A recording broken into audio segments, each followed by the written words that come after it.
Thanks all very much for coming. Thanks for the opportunity again, Raymond, to talk.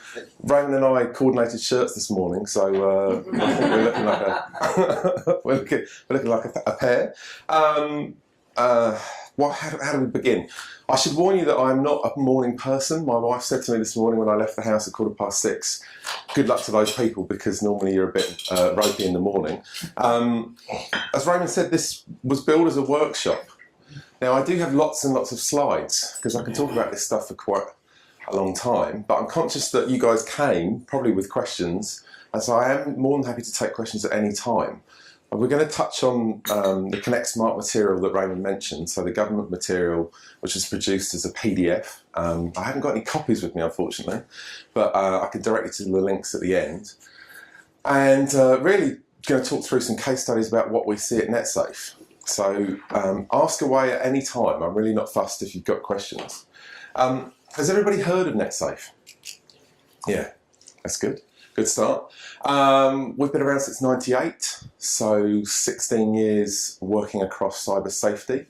Our main source of funding is the Ministry of Education. We're a non-profit group with 6 staff, one in Wellington who goes and talks to all the governmenty type people. We run a helpline, so 0508 NetSafe. We take email queries, we have a website. We pretty much touch on anything to do with the internet lately. That seems to be what it's about, and I'm sure as you've all talked about, the internet is everywhere throughout your business and everyone's using it. I think the statistic I saw yesterday was most people, I think 99% of the country, are actually using the internet on a daily basis, which would quite surprise me actually. We have a mission statement. Everyone loves a mission statement. To educate all New Zealanders on the safe and secure and responsible use of ICT. Now, given that I said we have 6 staff and we have 4.5 million people to reach, it's a bit of a tough ask, so it's good that some of you have come this morning. When I talked to my daughter, you know, when she asked, "What do you do, Dad, at work? What is it that you really do?" I've actually overheard her talking to her friends, and she says, "My dad saves people from the internet."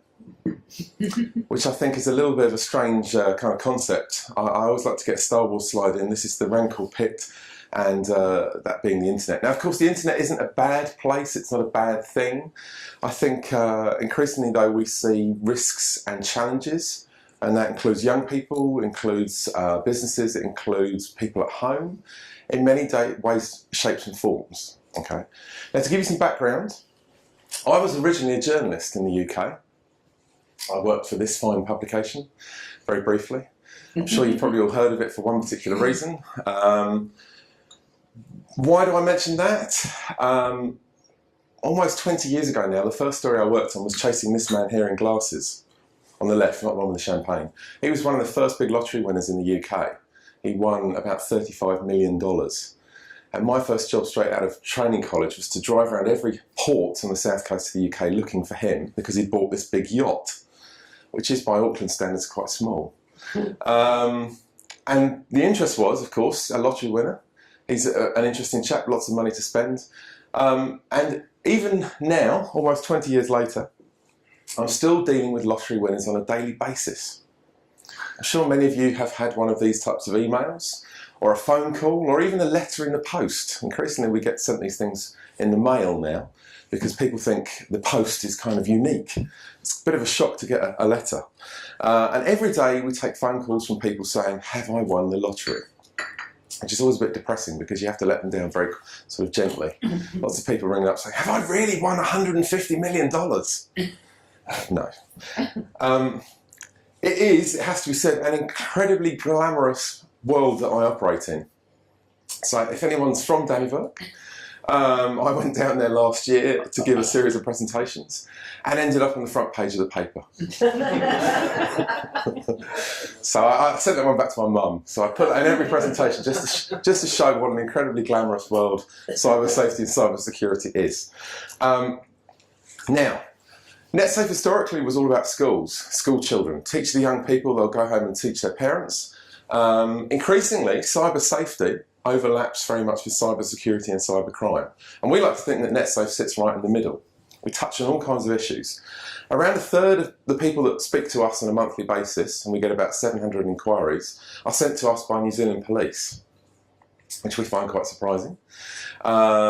There's certainly a lot of areas which I guess are not specifically a crime. We call them cyber incidents. And so increasingly we sit in the middle of all this stuff and we learn our lessons from what people are telling us about what's happening to them. So we undertake research based on what we hear, and then we like to come out and present to people with the kind of information that we hope will be of some use to you guys. Has anybody heard of this wonderful document? Yeah, that's good. That's good. So this came out in June 2011, New Zealand CyberSecurity Strategy.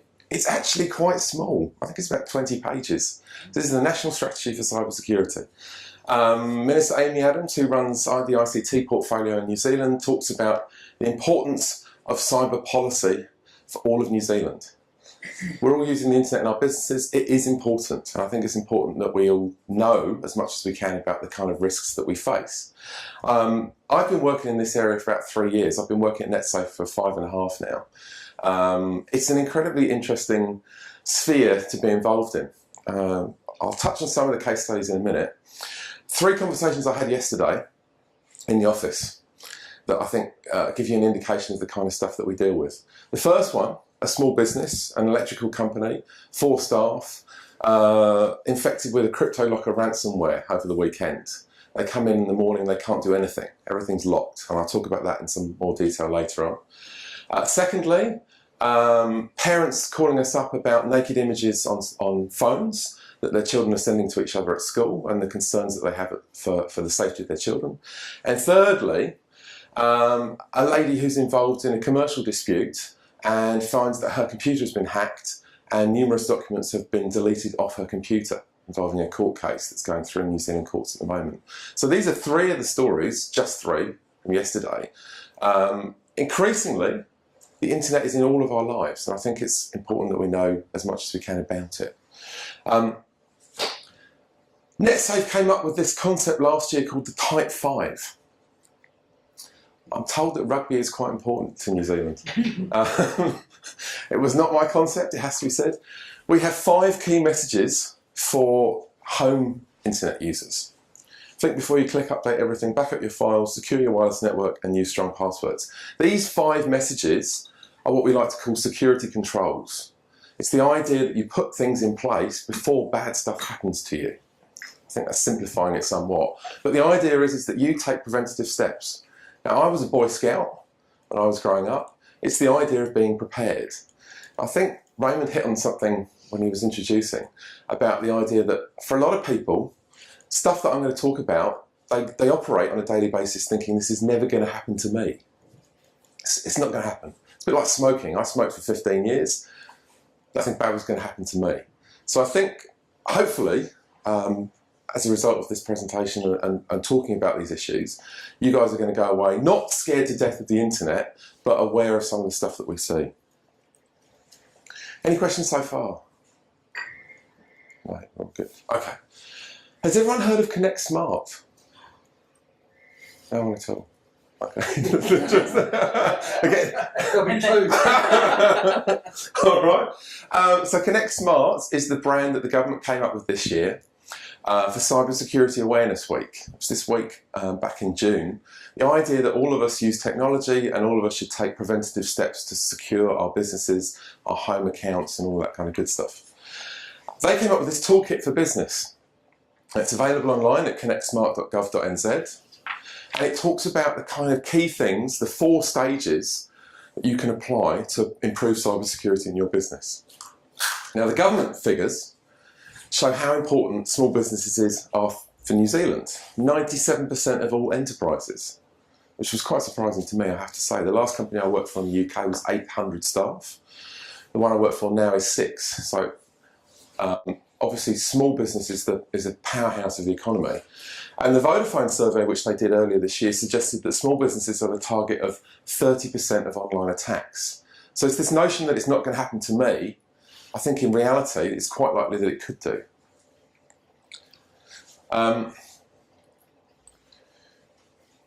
The guide talks about 4 stages.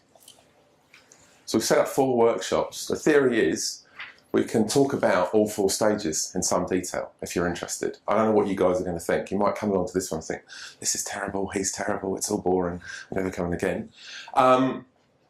It is quite technical, some of it, but the message that Connect Smart program put forward was it's easy to take some steps yourself and it's important. And so I'm more than happy to answer any questions.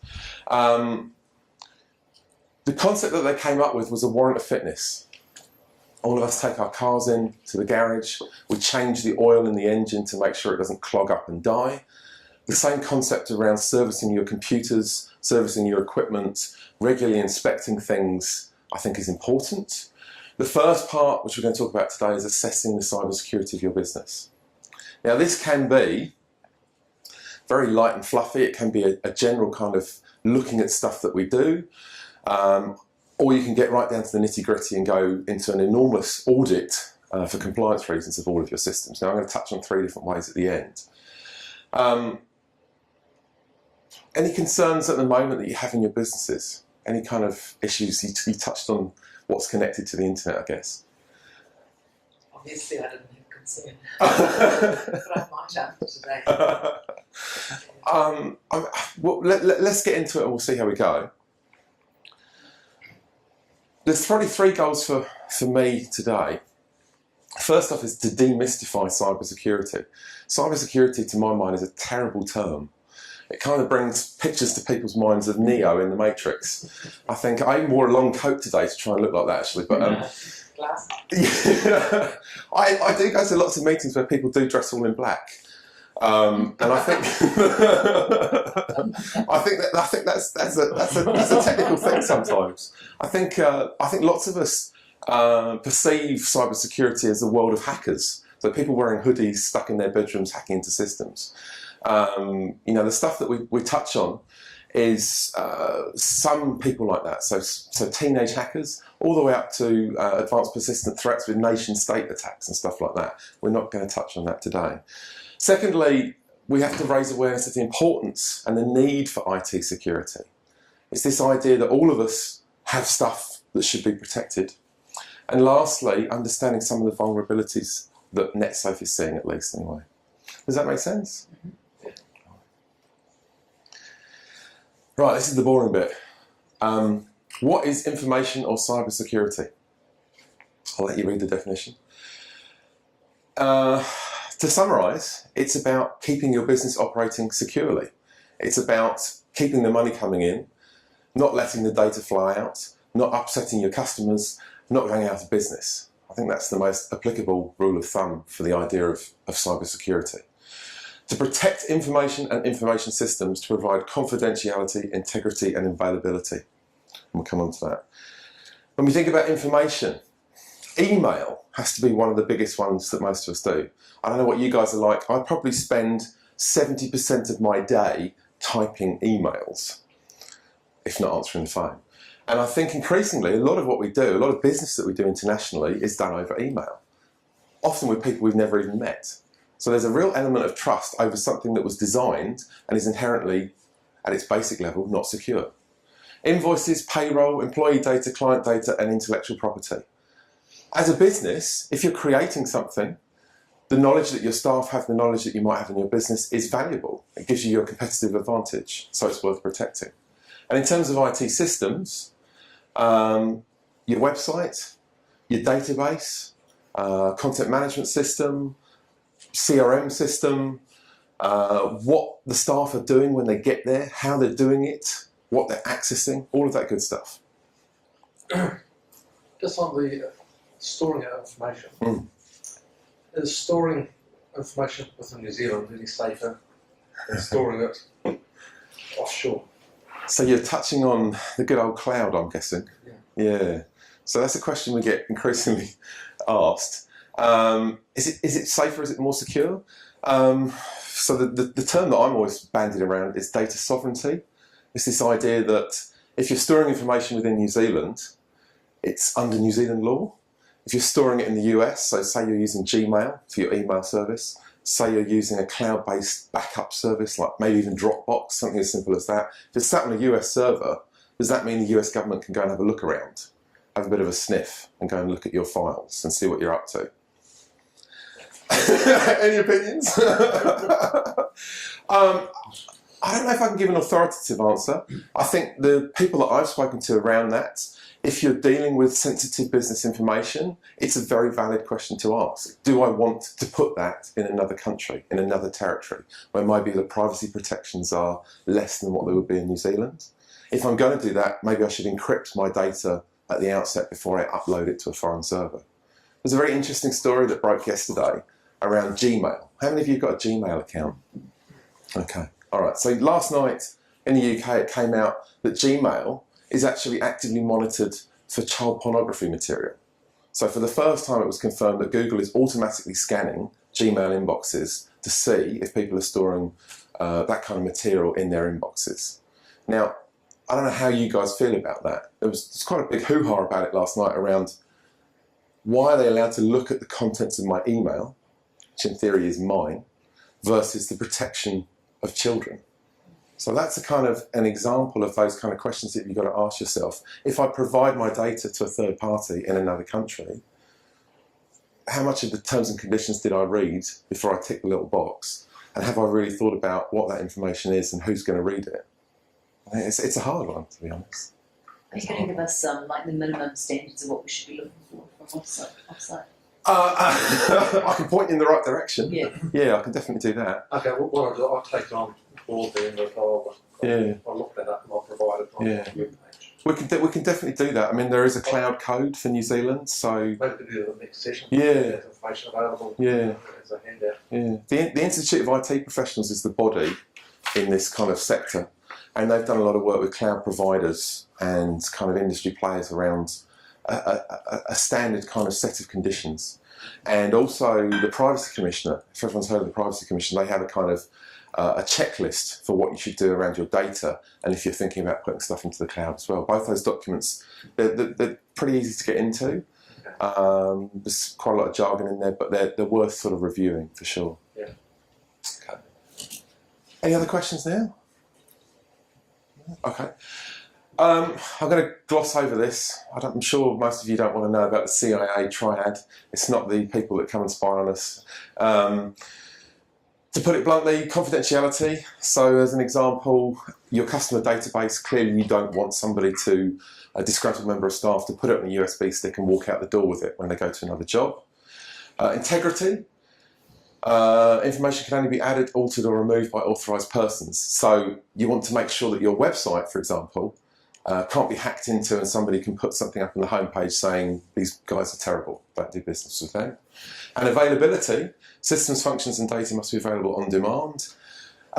Increasingly, given the use of the cloud, given the use of centralised email and all the rest of it, imagine what would happen if all of your staff, we had a case last week with 500 staff, turn up for work and everything's down. And the IT guys are frantically running around going, "Ah!" No one can do anything. They called me up and they're saying, we're losing $1,000 an hour because everyone's just sat in the office and they can't do anything. Email's down. So that's the realistic side of it. Right, what does NetSafe know about cybersecurity threats to business? So we run this website called The Orb. Has anybody heard of that? You would think. Oh, that's good. We're getting better. We set this up 4 years ago, and it's an online system which is designed to allow people to submit reports securely about cyber incidents. So not cyber crimes, cyber incidents. So bad stuff that happens to them on the internet. It's the orb.org.nz. Now tomorrow marks the 4th anniversary of this going live. You guys, this is so exciting. In 4 years of operating this system, NetSafe has taken more than 11,000 reports with more than $10 million reported lost to stuff that happens on the internet or through the use of technology. And in the last 6 months, we've actually done some new systems internally, which has allowed us to count both all reports, phone calls, social media contacts, emails, all of this good stuff. And we come up with a figure of almost 5,000 reports and more than 3 million reported lost just to NetSafe. Bear in mind we're a non-profit with 6 staff in the last 6 months. Quite a large figure, we think. In reality, we would estimate that what we hear about, given that we're not government, we're not police, is probably around 3 to 5% of the real figure of cybercrime in New Zealand. I think that's our rough estimate. So for many businesses, at present there is no mandatory data breach reporting requirement. What do we mean by this? If your company gets hacked, if you lose all of your client data, if your credit cards get stolen off your website, you're not actually required, under existing privacy legislation, to tell anyone about it. Now, we think there's a duty of care to tell your customers what's happened, and clearly you would hope that they don't get hit by identity theft.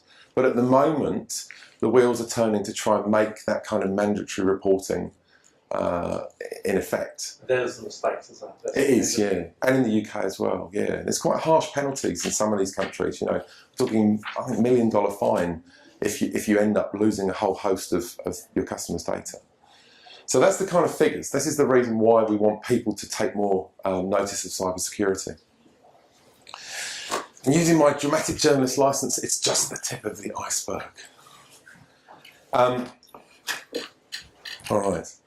What are the risks? So if we don't look after our stuff, we talked about this before, if you don't protect your information in your systems, you risk decreased productivity, so staff turning up and not being able to do anything, legal liability, so perhaps you have contracts with other parties where you have to provide services and you can't do it. We're not really into the privacy issues at the moment because there is no legislation around that.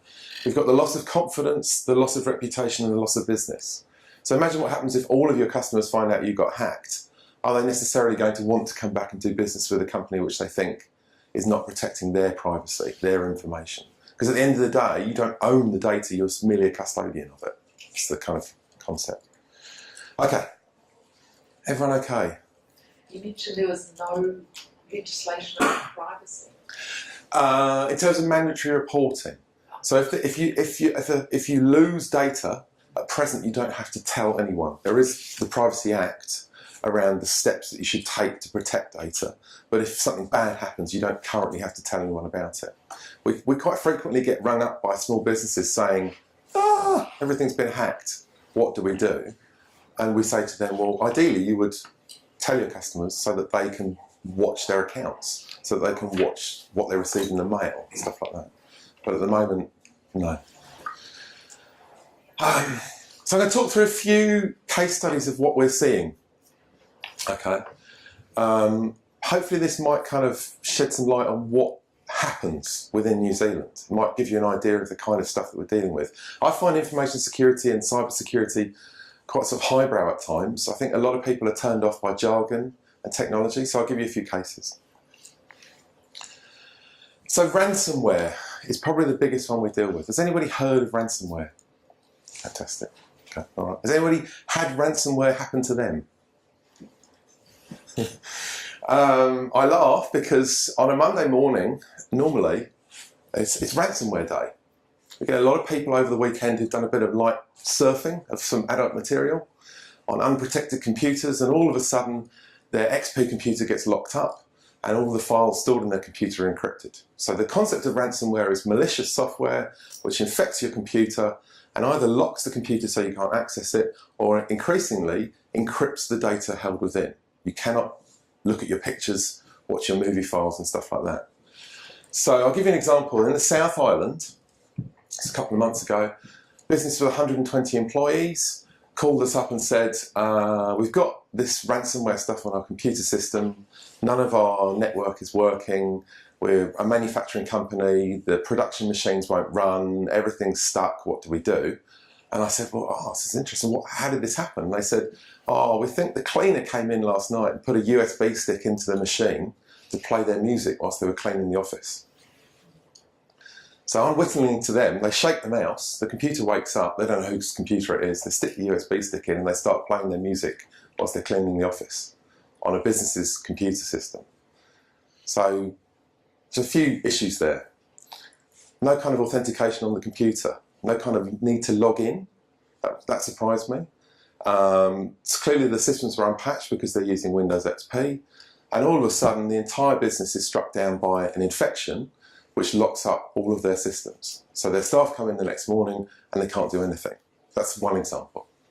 We had 3 cases of this yesterday.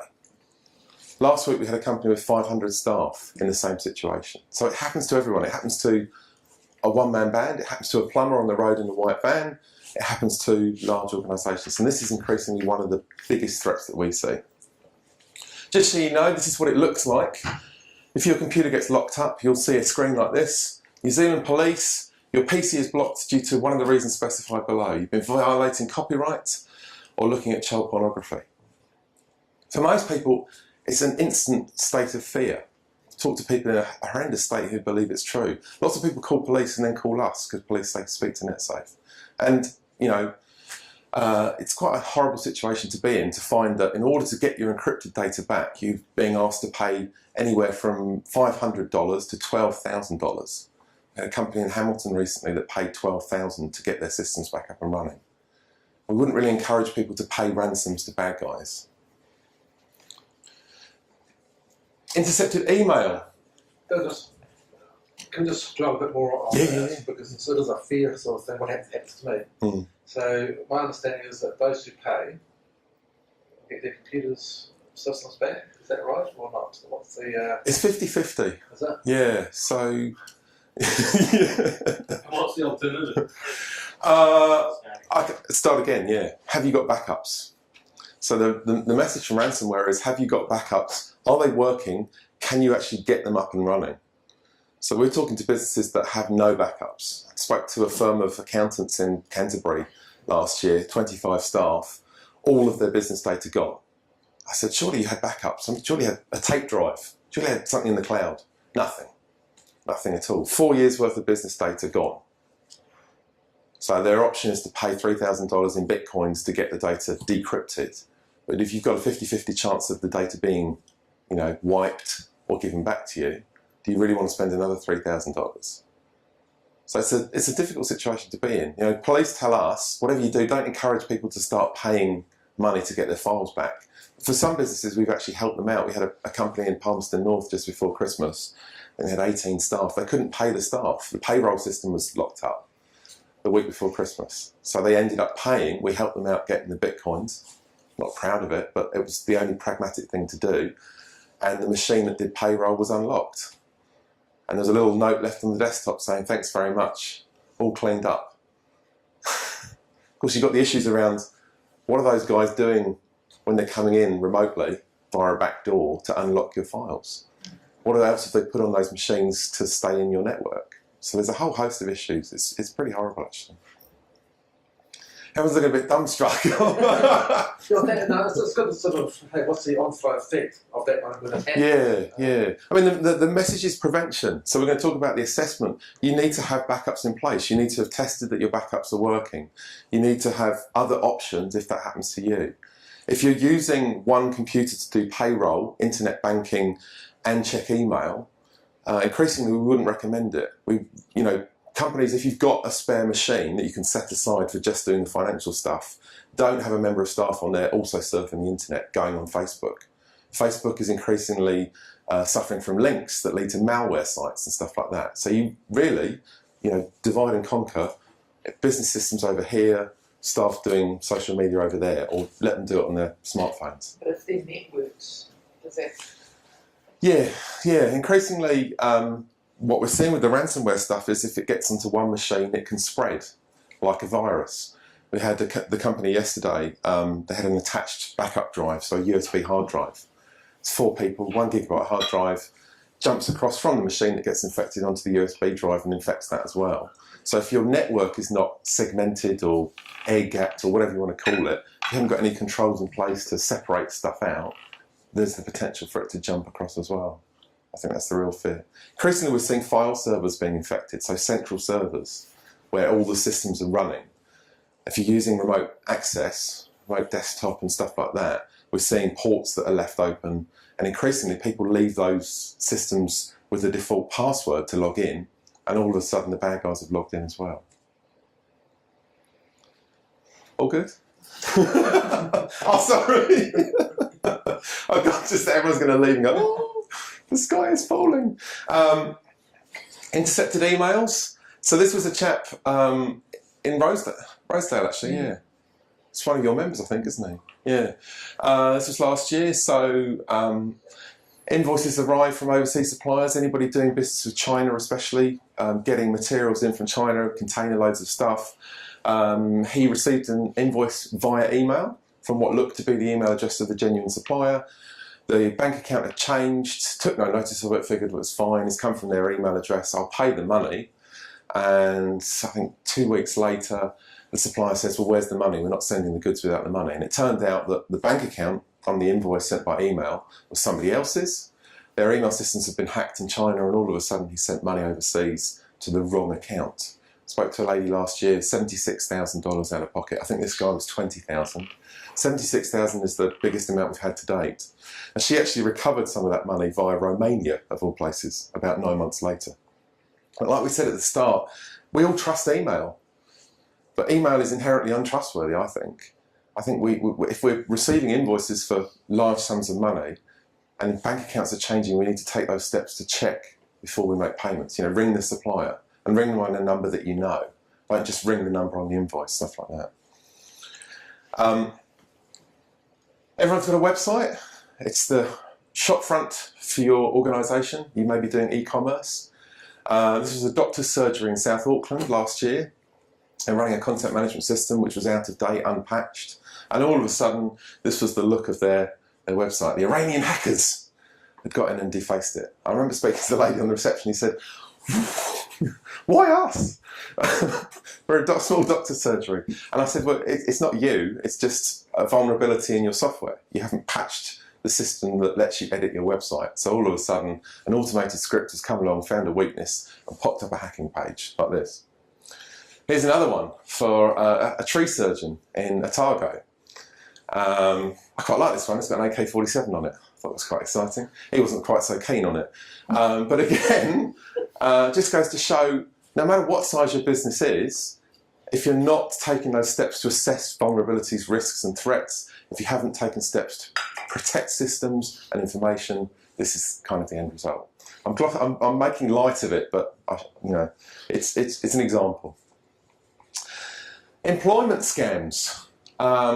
So this lady runs a business in Eastern Bays. She is a sole trader. She found adverts on some of the popular job sites for people to work for her, and all of a sudden she's receiving emails from people saying, thanks, that's great that I've got the job, thanks very much, when do I start and where do I go? So increasingly we're seeing these kind of things where people are creating fake job adverts for your company, putting them on the popular websites, and then trawling through CVs which people are sending through to a third party, and then going back to those applicants who are keen for a job and saying, can you send me your bank account details, a scan of your passport or driver's license, and we'll get back to you. So they're using your company name to put fake job adverts up to perpetrate identity fraud against people who are looking for jobs. And it says 2 stages. The first stage is to get their identity documents through. The second stage is to get them to be a money mule. This idea that they take payments into their New Zealand bank account and they send it to another place offshore. Normally, by walking to the ATM, taking several $1,000s out and going to a money transfer shop like Western Union or MoneyGram. So the idea is as an employee, you've never met this real company. You think you've got the job over email, you send them your bank account, they send $10,000 into your account, check on internet banking, it's all cleared. You go down to the ATM, you take $9,000 out, you keep your 10% commission, you send it off to another place via Western Union, and all of a sudden, 3 days later, the bank pulls out the entire $10,000 from your account and says, that was a fraudulent transaction. We're taking the money back out. And you're left $9,000 out of pocket. Does that make sense? Now, we had one company in Wellington back in June, so about 6 weeks ago, we did a piece on Fair Go about this. They had had 12 people come into their offices saying, you guys have scammed me, I want my $5,000 back. They didn't know anything about it until these people started turning up in their office saying, I've been scammed. So this is kind of reputation management. This is looking at what's coming in over email. Why are people talking to you about jobs you haven't advertised? Have you Googled for your company name and seen if there's any strange adverts up for jobs that you haven't set up? If people are coming to you, if they're emailing you or calling you, don't just dismiss them as crackpots. Take the time to ask them what's going on, where they're come to you from? Why are they talking to you? And then give us a call and we'll see what we can do to get those adverts taken down. It's increasingly happening. We've seen quite a few of these actually with companies all around the country. Spear phishing, point of sale malware. How many of you have got a retail outlet? I'm guessing you guys. Have you got a physical till that runs on a Windows computer maybe? No. Oh, No, we don't handle a lot of cash. It's a lockbox.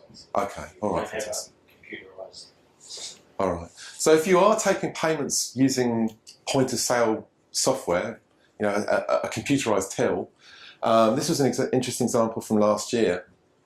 Is in a retailer.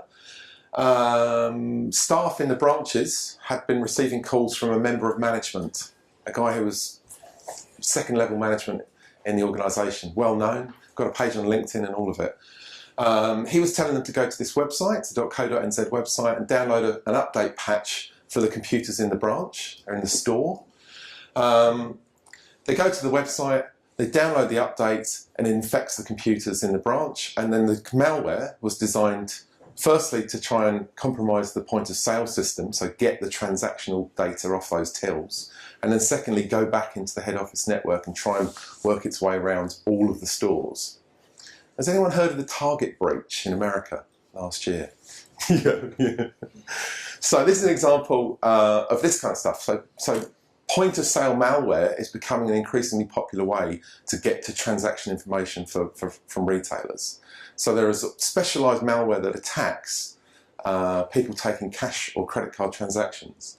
And when this happened, we were amazed that this was happening in New Zealand, to be honest. We were amazed that they'd set up a fake website and they were starting to call people pretending to be management to get the staff who were just following orders from a high-level executive to update their systems in the store.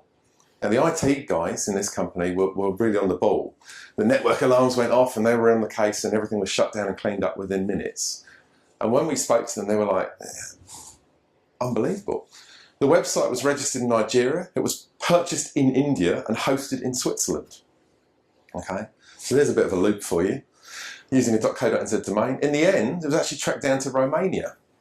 The guys in Romania, the police found, who specialise in malware for retailers. So that's another example. How are we doing for time? Everyone okay? Insider threats. Company in Tauranga, lovely place. I went there for my holiday this year. They had 6 staff. They ended up firing a member of staff. Very disgruntled kind of situation. Get out, you're gone. What they forgot to do was to remove their privileges before they left the building. So they still had the alarm code for the physical building. They still had the login for the website details. They still had the login for the boss's email account. And they went a little bit rogue and started updating the website with some messages and sending out emails to the clients saying a few things about the boss. So it's not just bad guys outside, it's also insider threats, the kind of activities that your staff may get up to. I'm not going to go into in-depth details on it, but it does happen. And if you're not taking those kind of steps to cancel authorizations and authentication when people leave, you're ending up leaving accounts that still work. I think it's a potential for harm, really. And lastly, good old mobile devices. Who's got a smartphone? Pretty much everyone, okay.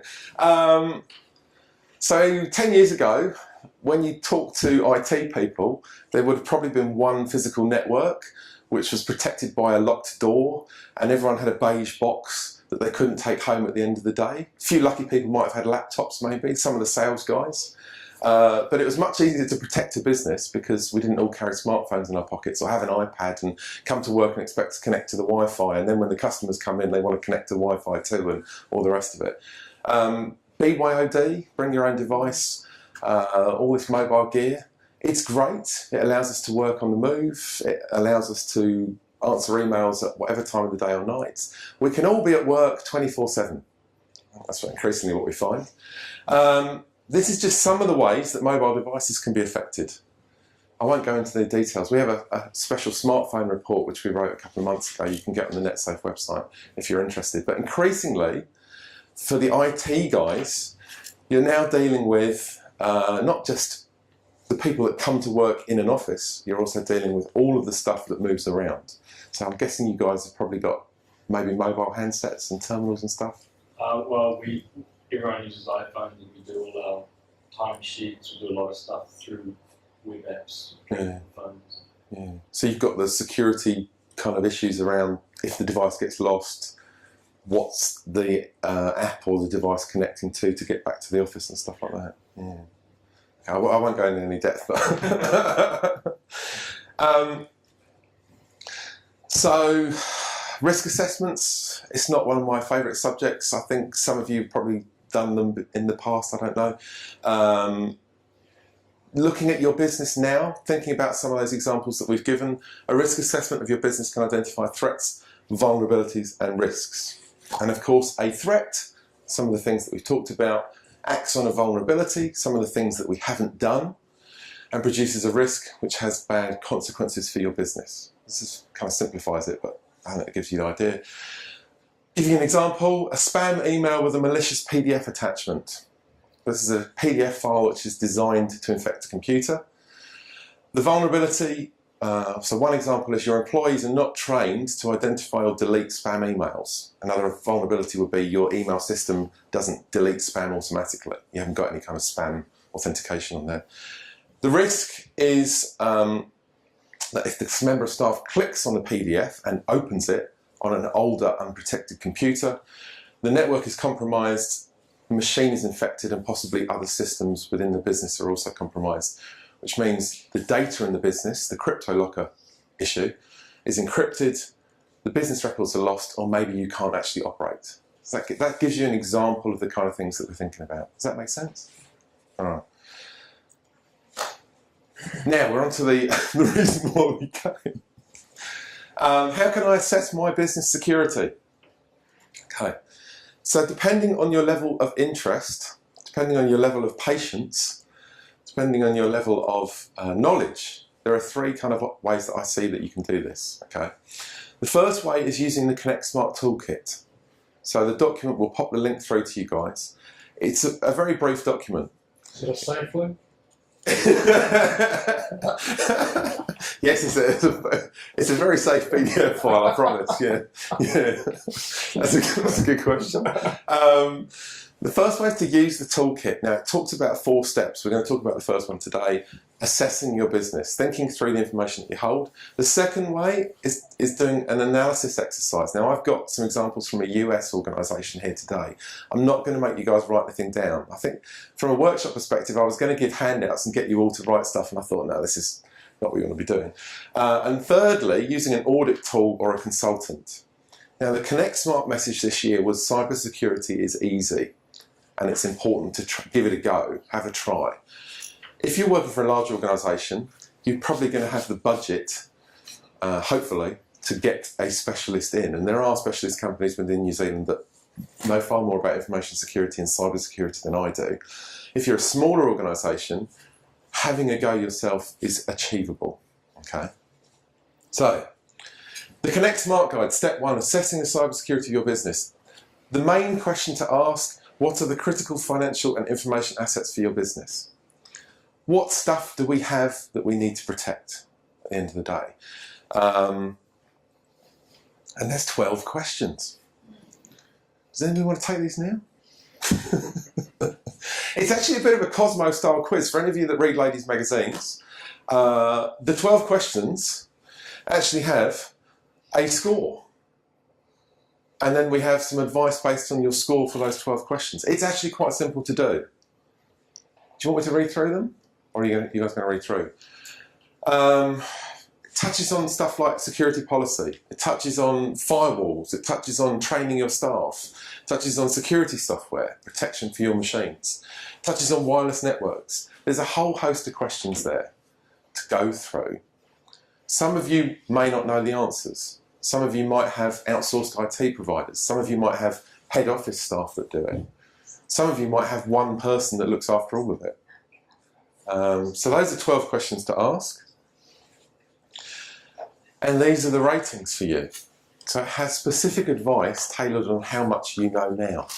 How many of those questions you can actually answer authoritatively and you know that you're protecting your assets. So we'll pop you through the link and you can take a look at that. And it will talk through the other 3 stages as well to look at stuff. Everyone all right? If I can just sort of butt in there. The questionnaire, questions that Chris has sort of mentioned, is what the government put out as part of the strategy to keep businesses safe.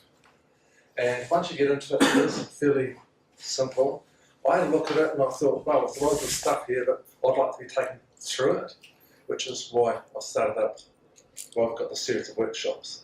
I just wanted something where people can come along and say, I'm not sure about this, am I doing it right?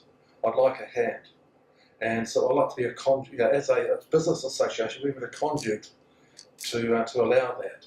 So when you sort of leave here, and so Chris will go through the rest of it, if you're not sure, you say, listen, I'd like a bit of a hand, how will we do this? We can sort of do something else for you as well.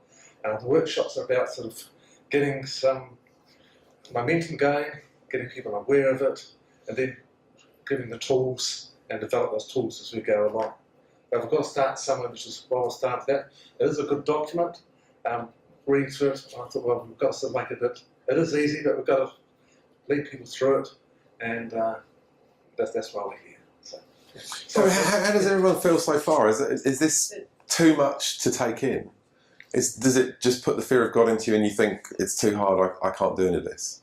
Now, I'm guessing you guys are probably sat here thinking, I've done all this before. No? That's good. Is it? Yeah. Is it useful? Yeah, I think it definitely is for Yeah. companies. I think it's, yeah. Only one walker. Going to check the computer. Thanks very much, but I have to go to work. Oh, no worries. Cool. Best of luck. I mean, I'm conscious that standing up here with a load of slides and telling you horror stories is not always the most effective way to get you motivated to go back to work and do proactive things. Maybe it is. I don't know. I'm conscious that when we go out to audiences and we talk about these examples, this is real stuff that happens to real people. And for a lot of people, you know, cybersecurity is kind of something off over here that doesn't touch on their lives. I think it's really good for companies that think it's not going to touch me. And I think some of your stories about how it has touched businesses, big and small, really, Especially on the corner. It's about running a business, you know, it's the same level of importance as paying your staff or opening the doors. You know, this is part of the basics of business nowadays. Yeah, I suppose, you know, you have a look like if we have a problem with our server or something goes down, that's the lifeline for our office, and all of a sudden everyone grinds to a halt, and that, you know, for a couple of hours that's terrible. But you know, if you were to come in one day and everything was locked down, and we've got offsite backups and that, but it would take a while to get everything back up and running. I think it's how long it takes to get back up and running is a real issue for a lot of companies, because it's not a click of the fingers. And I think what I see anyway out there is that a lot of companies, especially ones with IT providers, are finding, yes, we think we're covered. Yes, our IT company's got that under control for us, and a lot of the time it's not actually the case. You know, it's proving to not be the case. So for you guys to be taking a proactive steps is fantastic. So it's knowing what questions to ask of your third party as well. Absolutely. Yeah. I That's think it's interesting. also the sophistication of some of these spams. You know, like the old Nigerian ones where they couldn't spell. It was pretty easy to detect, but you know what's happened to Wetsuit, you know, that was the same brand, everything. That was very, very sophisticated. You don't send 25k to the other side of the world unless you think that there's some integrity in that. Yeah, exactly. And I think... it's just really getting slick. And people have, when we first came across that, people had no concept that would ever happen. You're dealing with somebody you think is a trusted supplier, and the lady that lost 76,000, that was a supplier she dealt with in China for 15 years. She knew the family, she'd been there many times, face to face, and to receive an email, it's a regular routine process. Another container full of stuff, there's the payment, off we go. And she said to me, you know, the bank account changes 3 times a year, doesn't ask any questions. Maybe it's for tax reasons. But And all of a also- sudden, Also, the company that was doing it must have known a relative amount of the invoices that she had been paying to this company. So obviously, they Yeah. knew, because if she'd not only been paying $15,000 to them, and all of a sudden they asked for 76, Yeah. Exactly. she would have asked the question. But obviously, the Yeah. company that was doing it had done enough of their homework Yeah. to know how much they could be asking. yeah. So how long have they been involved in their business? That's the scary bit. And the question she ends up asking is it an insider at the business itself? Is it a disgruntled member of staff who's sat in the accounts team and knows to send the invoice to that person with that sum? They're leaving that day anyway, so they'll hope the money turns up. Or is it a genuine hack? Has somebody gained access to their systems? Has it happened somewhere along the way? And it ends up, it's loss of confidence, really. I think that's the thing. A lot of these things are about confidence in your own business to survive and thrive. At the end of the day, I talked to lots of small business people. The guy yesterday, I said, I guess you haven't got up-to-date systems, and you haven't got an IT manager, and you haven't thought about any of this stuff. And he's like, no, all I'm focusing on is keeping the business going and keeping the money coming in. IT is not, we do electrics. We're not in the business of IT. We don't sit down and think, how's this one computer, which has got the customer data on, the payroll data on, and all the rest of it. Why would we segment that so that it doesn't have internet access? And it's asking those questions, I guess, as a business owner. Is it going to happen to me? And have I thought through everything, that I can protect against, really? I can take those preventative steps. Also, another thing, I know a few people I've spoken to, I've got antivirus software. I'm right. So that's what I've got to worry about. So I'm protected, it says it's up to date. And I just forget about it. And so what you were sort of saying before, that's really a trap. There's just a lot of things that have done to circumvent that virus. Yes. Yeah, I mean, we still tell people antivirus is a key thing to have. Or they call it endpoint protection in a large corporate kind of thing. Having something that does, looks for stuff that's coming in over email proactively. So when an email comes through, it scans the file attachments. When you go to a website, it looks to make sure there aren't any malicious files being downloaded and stuff like that. It's very important to still have it. We think from our research that around 60% of home users have antivirus. So only just over half of people have it. Hopefully all businesses do. It's not, what's the word for it? It's not foolproof. It's not going to protect you against anything. It's not going to always work. Increasingly, there was a report a couple of months ago which was saying from one of the companies that makes antivirus that they think it's effective half of the time. Because increasingly we have these zero-day threats, things that get found, weaknesses that get found and exploited before the security companies have had a chance to fix those holes. And all of a sudden people are falling victim to things that are new. I think another Undiscovered. thing is how often do you update it? Yeah. Because you can say, okay, well, I've got virus protection, it shows up here, it says I've got it, but when was it last updated? Yeah. Is it updating regularly? Yeah. And for many people, they don't understand that concept. We get into the jargon and you say to them, have you updated your operating system? And people say to me, what's an operating system? I say, well, have you got Windows? Yeah. So what version of Windows have you got? I've got XP, I've got Vista. When you talk about have you updated your virus definitions, they're like, I don't know, what does that do? And we did a computer hospital a couple of years ago where we got people to bring in their laptops from home for free. And we talk to people and say, have you got antivirus? And say, yeah, it's that blinking thing down there. And you click on the blinking little icon and it says, your subscription expired 9 months ago, pay now. Okay, so you've got antivirus on the computer, but it's not working. So it's a tough one, really. It's a tough one. Thank you. All right. I'll bang through the last few quickly, because I know we're a bit tight on time. There's 3 exercises which the Americans can do, and I can send these through to you if you want to. There's just Word documents which have a template for questions. Identifying and prioritising information. My more technical friends that I hang around with will say, your information assets. What do you use? What do you have? Estimating the costs if bad things happen to those assets, the stuff that you use in your business, and identifying your protection needs. How do we protect those things that form a key part? So it could be your customer list, it could be your email system, it could be your website, it could be whatever. Okay, so exercise 1, do you know what information you need to run your business? I'll give you an example. We had a lady in the South Island last year, sole trader. She's running a business with 5,000 customers. All of the customers are kept on one Excel spreadsheet, on one computer, never been copied or backed up. She rang me up in a blind panic. I've got a malware infection. I've got a virus on my computer. The file has been corrupted. I can't get it back. What do I do? And I said, have you got a backup? No. Have you never saved it anywhere else, even to a USB stick you can buy for $20 at the warehouse? No. So there you've got a single point of failure. You've got no other copy of that material. Her business is out of business because one file, which is essential, has all of her customers on, is gone. That's a simple way of thinking through it. Do you know where the information is? Talking about the cloud. If you've got a cloud backup, if you're using Dropbox or something more fancy, if you're using a Microsoft or a Google product or something like that, Office 365, where's it running? Where's it sat? What would happen if it went down, if you couldn't access it? Also find a lot of companies think they've got off-site backups, but they're running on an ADSL connection.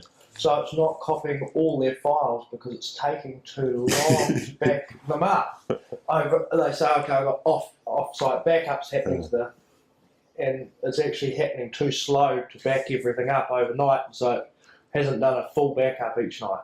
And so you can go for months without A full back, yeah. And so all of a sudden, they say, yeah, well, I've got backups, it's showing I'm paying for it. Yeah. They haven't actually backed up all their data because it's not happening. A full backup isn't happening because it's too slow. And they've never tested bringing it back either, I guess. Right. Yeah. So you've got to, Yeah. So you've, it's a matter of making sure with your off-sites that they are actually happening correctly and in a timely manner. so running through an exercise of trying to see what would happen if something bad did go wrong. Yeah, okay. That's interesting. They're too slow to happen, yeah. Good old internet. It's internet in New Zealand. And Yeah. it's a problem we have, and I think we have to just acknowledge that. Yeah. There are still companies out there running ADSL. Yeah. And it's too slow to work. So, Yeah, that's interesting. Do you know what information is important? Do you know who has access to it? So authentication of your staff. I'm guessing most people don't want salary information to be known by all members of staff of an organisation, for example. So this document, very simple. Think about the information used in your business. Prioritise it. Who has access on what system? Now I can send you this document through. You can draw it up yourself. If you've never done an exercise like this, I think it's a really simple way to address what have we got? Where is it? Who's looking at it? I think for many people, this is something that never gets done. Most of us are not in a startup where you're starting afresh and you get to do everything anew. You've probably got legacy systems. You've probably got old data. You've probably got old logins for staff who left 5 years ago. You've got all of these kind of issues to address. Just doing the basics and thinking about what do we use every day, where is it, who looks at it and why, I think is quite a key way to kind of address some of this stuff. Number 2, estimating cost if bad things happen.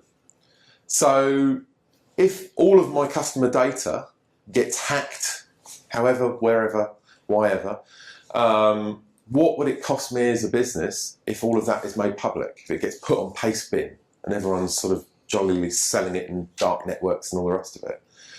Would it cost you the business? Would all of your clients suddenly go elsewhere? What if I can't access it? So we're talking about systems. What if email goes down, or a file server goes down, or a job management system goes down? What if I have to recreate it? Can I recreate it? What if I can't trust the accuracy of the information? So somebody gets in, disgruntled member of staff for whatever reason, and deletes a column out of a database, something like that. And again, there's another table for you to think about the data you think is key, and then estimate the costs around some of those bad things happening. And this is all finger in the air kind of stuff, but it's thinking through the process of assessing your business, the stuff you have, and what it would cost you if bad things did happen. It's being prepared at the end of the day.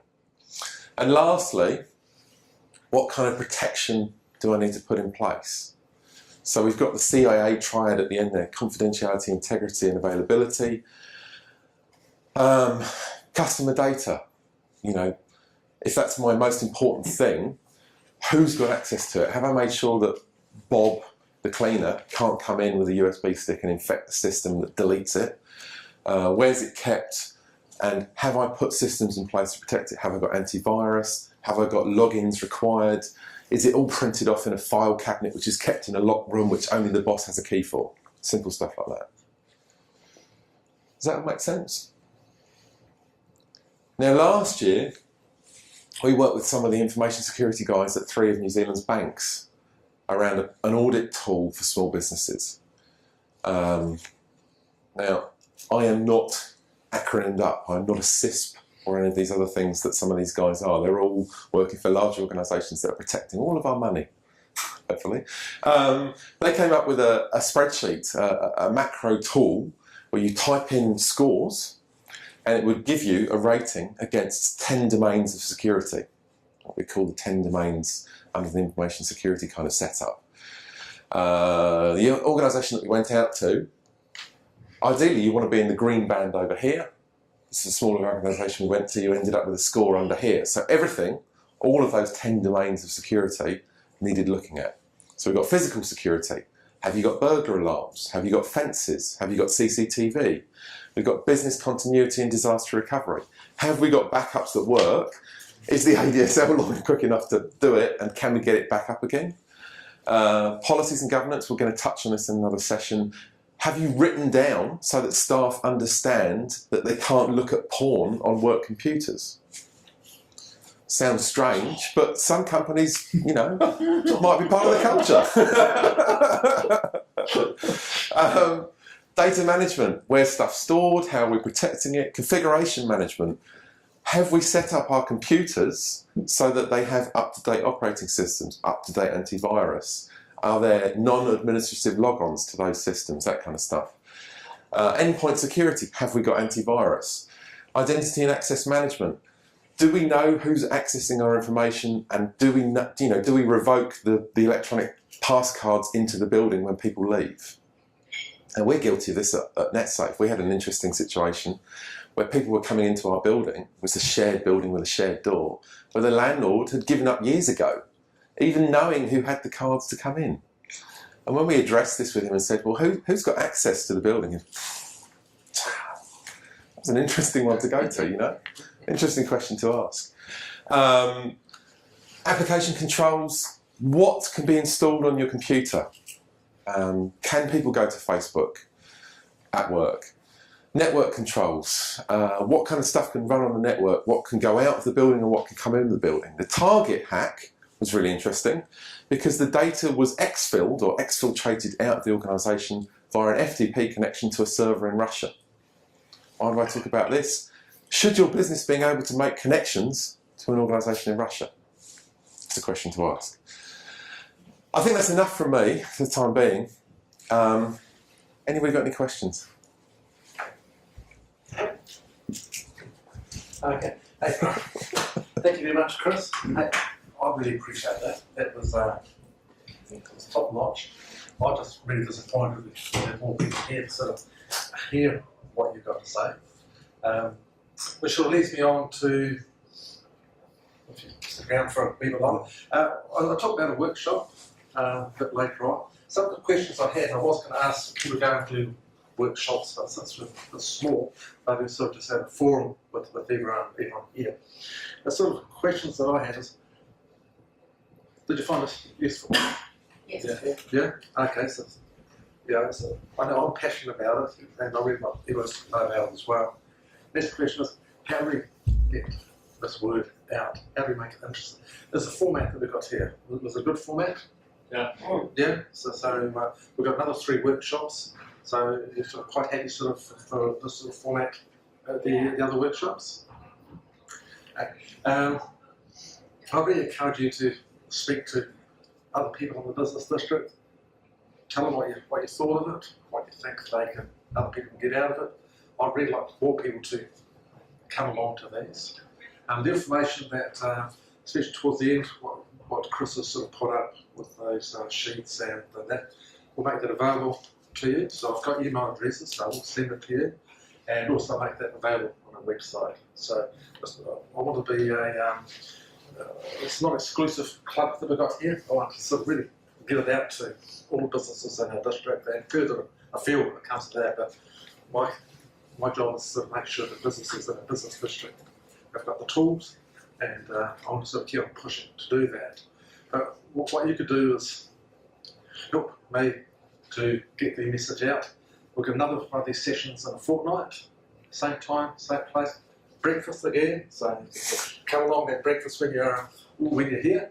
Encourage people to come along. I've got some more flyers over there at NBA plastic stands. You'll take some of those along, sort of explain what it's about. We've got a link to the website. You see our sort of advertising around the district. nhba.org.nz/cyber. We'll bring it to the website. The other thing you can think of that we can do more to get people to send a message. Yeah, so really it's a case I've said before, people don't know what they don't know. And it's a bit like driving, it's sort of, it's not be a really good analogy, but if you keep the road rules, you use the roads safely. And the internet's a bit like that too. So it's a medium, sort of using more and more in businesses. More businesses, well, you can't exist in business if you haven't got internet. So it's the way things are going. It's just finding how to do it safely. But it has happened to me, doesn't mean it's necessarily the safe way to go. I've overtaken in that corner several times and never been hurt. Is that just the right thing to do, or is it just because you've been fortunate? I think another point that probably needs to be made is if you run into, oh no, but I've already got an IT company as an objective to not coming along. I think what I see out there is there are a lot of IT companies that are dropping the ball for people. And it doesn't, even if they've got an IT company, they might be doing it right, and that's really good, but why not come and have a look to see if you are doing it right? Yeah. So it's really good. Yeah, it's not for the IT company, it's for the businesses. Yeah, that's right. And even if they've got IT companies which are good, yeah. they understand why. The best chefs are that way because they know what the ingredients are. The same with internet security. Yeah. Even if you've got an IT company, if you know what makes that good, something helps you as well. But thank you again, Chris. I really like what you've got there. This is great. Any other questions, thoughts? Do people want things to take away and exercises to do, or is that? I would quite like access to those documents that you had at the end there, so we can do something similar internally. Yeah. Cool. I'd like a copy of them too to give out to prospective clients. Yeah, sure. Through my email. Yeah. Okay, so as I said, we videoed this, so I will make them available on our website for everyone. And I hope to see you in a couple of weeks and hopefully you can come along. And thank you very much. Thank you.